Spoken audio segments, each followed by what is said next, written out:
வணக்கம். ஆகாஷ்வாணி புதுச்சேரி செய்திச் சுருக்கம் வாசிப்பவர் மஞ்சுளா.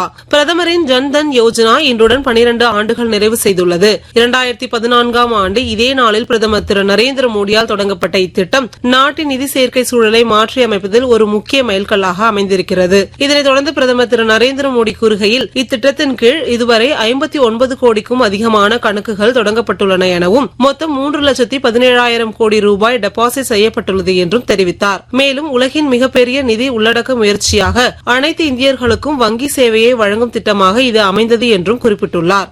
ஜம்மு காஷ்மீரில் ஆண்டுதோறும் நடைபெறும் புகழ்பெற்ற அமர்நாத் யாத்திரை இன்றுடன் நிறைவடைகிறது. இந்த ஆண்டு கடந்த ஜூலை 3ஆம் தேதி தொடங்கிய இந்த யாத்திரை 57 நாட்கள் விமரிசையாக நடைபெற்றது. பகல்காம் மற்றும் பால்டால் ஆகிய இரு வழியாகவும் இவ்வாண்டு 4.8 லட்சத்திற்கும் அதிகமான பக்தர்கள் பாதுகாப்பாக சென்று புனித தரிசனம் செய்துள்ளனர் என்பது குறிப்பிடத்தக்கது. புதுச்சேரியில் இன்று தொடங்கிய சட்டப்பேரவை நிகழ்வில் அரசினர் சட்ட முன் வரைவுகளான 2026ஆம் ஆண்டு புதுச்சேரி சமூக விரோத செயல்பாடுகள் தடுப்பு திருத்த சட்ட முன்வரைவை உள்துறை அமைச்சர் திரு நமச்சிவாயம் தாக்கல் செய்ய தொடங்கினார். அப்போது சட்டமன்ற உறுப்பினர்கள் அரசு வேலை வாங்கி தருவதாக மோசடி நடத்துபவர் மீதும், மணல் திருட்டு, சீட்டு மோசடி, போதைப் பொருள் உள்ளிட்ட மக்களை பாதிக்கும் குற்ற சம்பவங்களில் ஈடுபடும் நபர்கள் மீதும் இத்திட்டத்தின் கீழ் நடவடிக்கை மேற்கொள்ளப்பட வேண்டும் என்று கோரிக்கை வைத்தனர். அதனைத் தொடர்ந்து இதன் மீது சட்டமன்ற உறுப்பினர்கள் விவாதம் நடத்தி முதலமைச்சர் மற்றும் உள்துறை அமைச்சர் அனுமதியோடு முழு சட்டத்திருத்த பேரவையில் நிறைவேற்றப்படும் என்றும் அதுவரை இந்த சட்டத்திருத்தத்தை நிறுத்தி வைப்பதாக சட்டப்பேரவைத் தலைவர் திரு அன்பழகன் தெரிவித்தார்.